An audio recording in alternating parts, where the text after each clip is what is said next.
Donald Trump ya es presidente de Estados Unidos. La historia de su ascenso al poder es la de un profundo cambio social. La emoción le gana a la razón, el odio es libertad. El progreso es una perversión y la mentira vale más que la verdad. Soy Juan Luis Sánchez. Hoy en Un Tema al Día. Nuevo Mundo Trump. Capítulo 3. El triunfo de la mentira.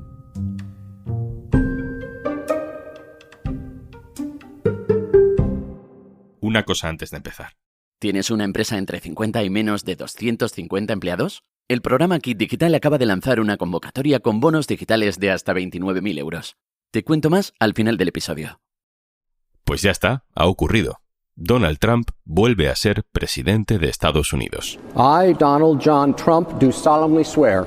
I, Donald John Trump, do solemnly swear. That I will La mitad del mundo faithfully sigue con la mueca de extrañeza fijada en la cara. ¿Cómo puede ser? ¿Cómo puede ser que un hombre así llegue a donde ha llegado? ¿Cómo puede haberlo conseguido 2 veces, las 2 contra todo pronóstico, ofreciendo además la segunda vez la versión más oscura de sí mismo? The Constitution of the United States. So help me God. So help me God.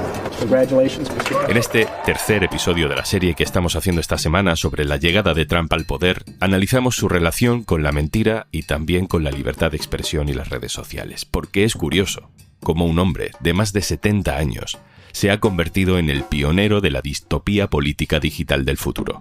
We're going to have to rethink our relationship here.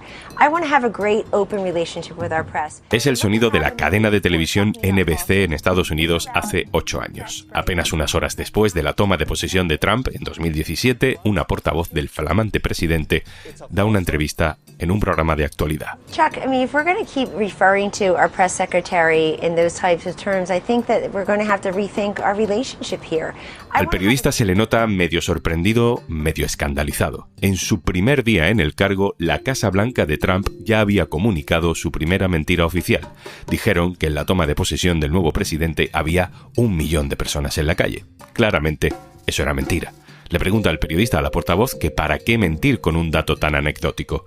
Y en ese momento, escuchamos por primera vez aquella expresión. No son mentiras, son hechos alternativos. Alternative They're facts. saying it's a falsehood, and they're giving Sean Spicer, our press secretary, gave alternative facts to that. But the point remains that there's El periodista dice, ¿perdona? ¿Hechos alternativos? Para él era también la primera vez. Pero vendrían muchas, muchas más. Y vendría un pulso político que no solo acabaría con el valor de la verdad, sino que transformaría la noción de libertad de expresión en todo el mundo. Para analizarlo, saludo a mi compañero especialista en tecnología y en política, Carlos del Castillo. Hola, Carlos. Hola. Y también a otro Carlos Hernández Echevarría, colaborador del diario.es y coordinador de políticas públicas en la Fundación Maldita.es. Hola, Carlos. Hola.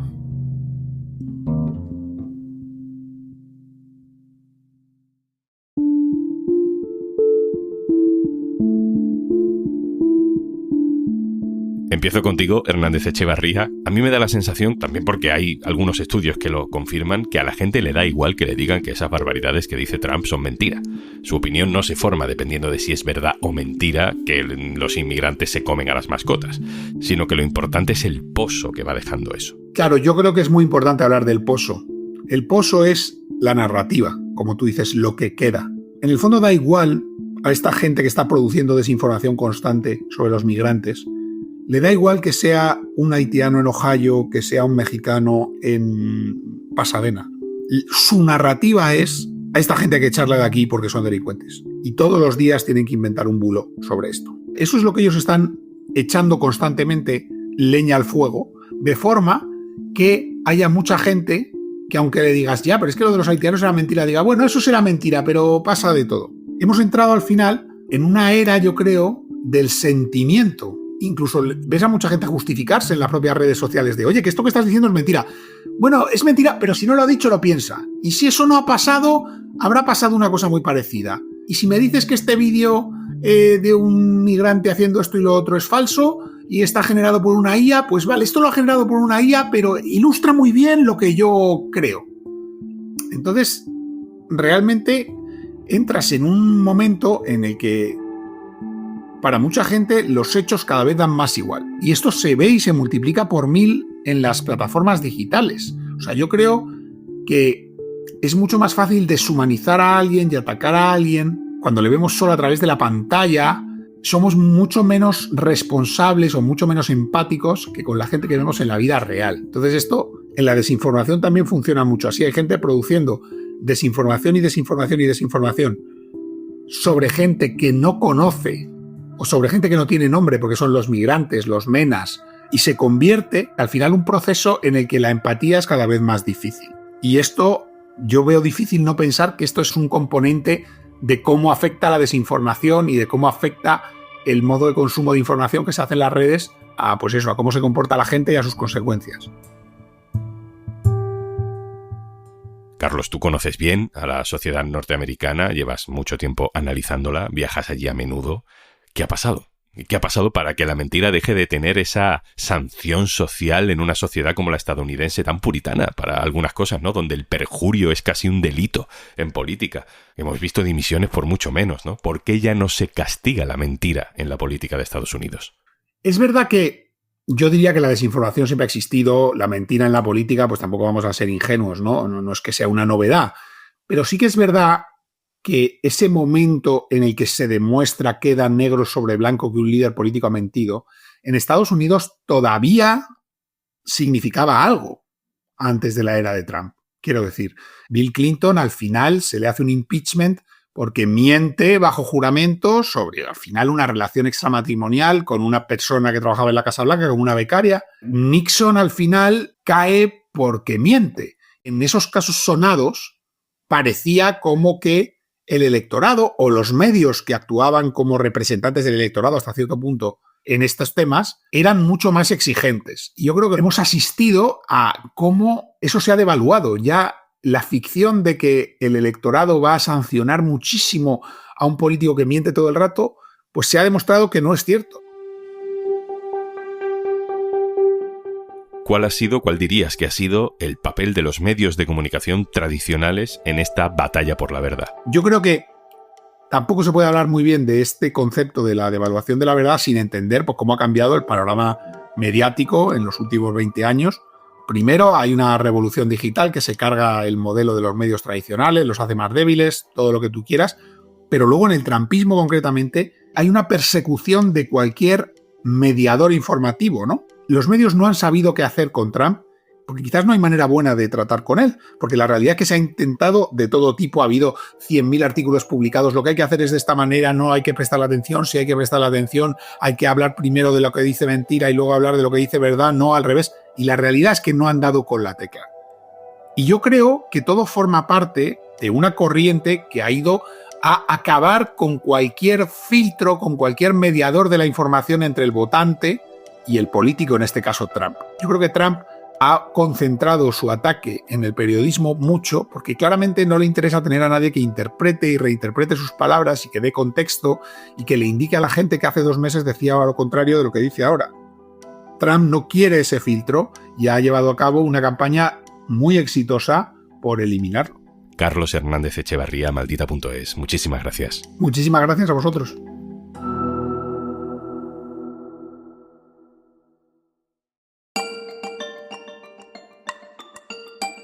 Con el periodismo desconcertado, con los medios de comunicación fuera de juego, todo el poder político se amasa en redes sociales. Y para entender la magnitud de lo que está ocurriendo esta semana de toma de posesión de Trump, tenemos que entender también lo que ocurrió con el escándalo de Cambridge Analytica. Brevemente, la campaña de Donald Trump en 2016 utilizó Facebook para manipular a 50 millones de personas con mensajes personalizados según su perfil en las redes sociales. El objetivo era desmovilizar el voto al Partido Demócrata. Pues si eras negro te aparecían mensajes en los que se intentaba demostrar que Hillary Clinton era racista.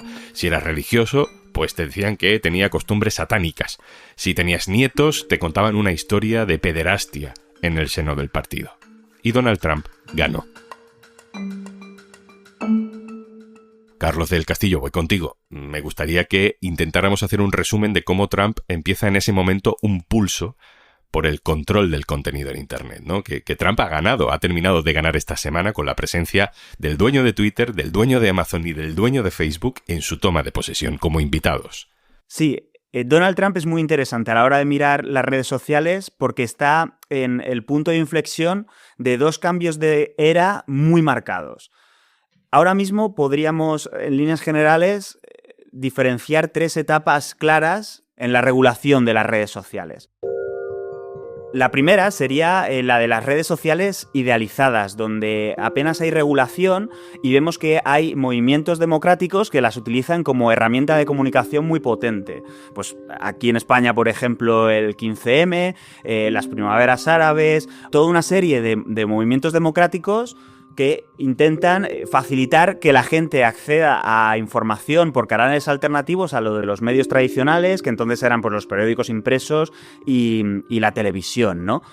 Esto llega precisamente hasta la primera presidencia de Donald Trump, porque por esto que hemos contado de Cambridge Analytica, lo que se ve es que esa desregularización ha permitido que llegue alguien y lance una campaña de manipulación masiva y gracias a ella acceda a la presidencia. Yo recordaría que esto también fue una forma de cómo se explicaron a sí mismas las élites de Estados Unidos cómo era posible que alguien como Donald Trump llegara a la presidencia. O sea, no es que nosotros tengamos un país que puede colocar como presidente a Donald Trump, sino que es que han pasado una serie de cosas en las redes sociales, ha habido un escándalo de manipulación, han intervenido los rusos, tenemos que controlar Facebook. Y es ahí cuando vimos, pues, por ejemplo, a Mark Zuckerberg ir al Congreso a pedir disculpas. La reacción a eso fue una enorme regulación para las redes sociales, tanto en Estados Unidos como en Europa. Y una moderación cada vez más presente, pues para intentar reducir la presencia de bulos y que algo así pudiera volver a ocurrir.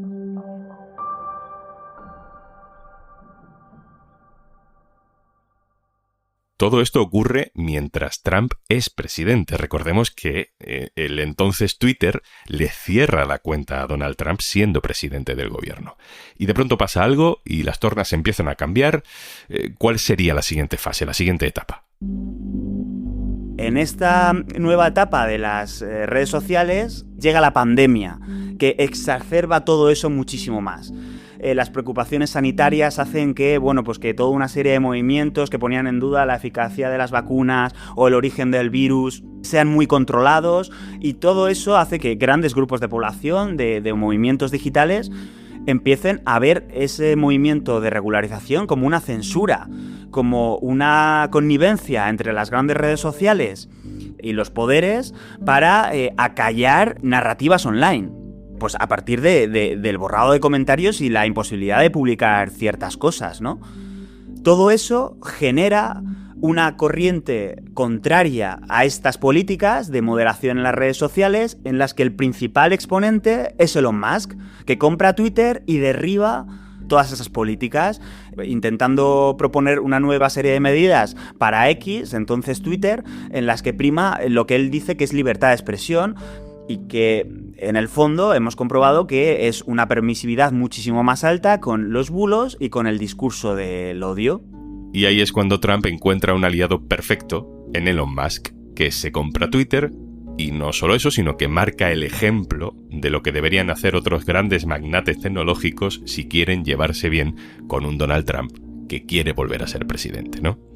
Sí, Elon Musk pone X al servicio de Donald Trump y de la extrema derecha internacional, que pueden decir básicamente lo que les dé la gana, cualquier tipo de bulo sin ningún tipo de cortapisa, y así llegamos a la tercera etapa de las redes sociales, que es con esta nueva victoria de Donald Trump, Silicon Valley se da cuenta que tiene un país que está dispuesto a volver a elegirlo por segunda vez, ya conociendo lo que había hecho en su primera legislatura, y lo que estamos viendo es un giro completo de la ideología de Silicon Valley, que normalmente había sido muy liberal, demócrata, hacia un trumpismo cerrado.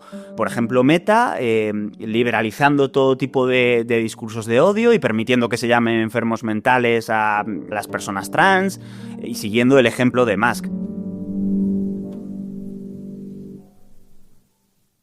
Estos cambios en Facebook, en Instagram, Carlos, vienen a cerrar el círculo, ¿no? Demuestran la victoria en este pulso de Donald Trump. porque todo empezó con Facebook diciendo se han aprovechado de mí estos malos malísimos de Cambridge Analytica y esto no va a volver a ocurrir y voy a poner todos los límites que sean necesarios. Hemos pasado de eso a Facebook diciendo hace unos días hemos censurado a la gente y a partir de ahora libertad. Sí, hay que tener en cuenta que además Mark Zuckerberg ha sido directamente atacado por Donald Trump durante la campaña y estos años de atrás, después de haber bloqueado su cuenta en Facebook, ¿no? Que fue otro de los puntos álgidos de la etapa de la moderación en redes sociales, ver cómo un presidente saliente era expulsado de las principales plataformas porque había tratado de organizar un golpe de Estado a partir de ellas, ¿no? Entonces, Zuckerberg lo que ve es que Donald Trump, este mismo verano, le ha amenazado con meterle en la cárcel si volvía a utilizar Facebook de esa forma, para censurarle. Entonces, ya antes incluso de su victoria, hubo una serie de movimientos para acercarse a él, y ya cuando se ha consumado la llegada de Donald Trump a la Casa Blanca, hemos visto toda una serie de movimientos.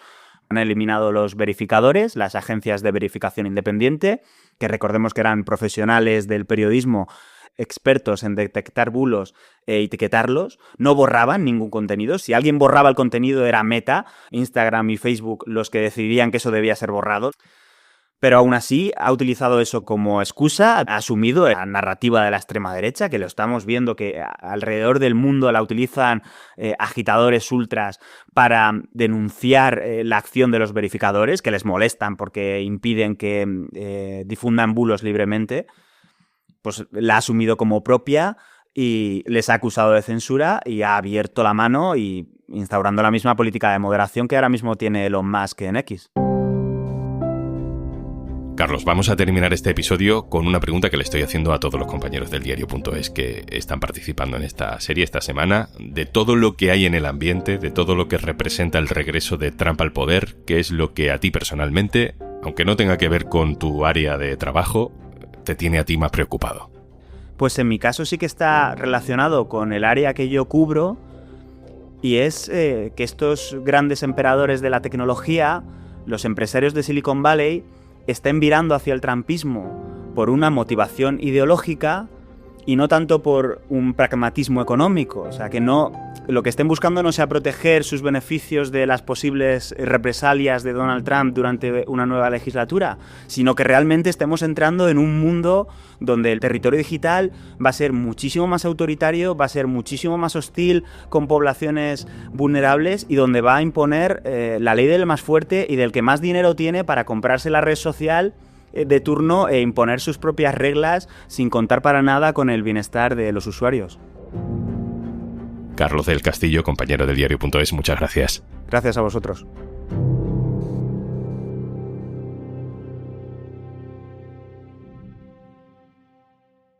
Y antes de marcharnos...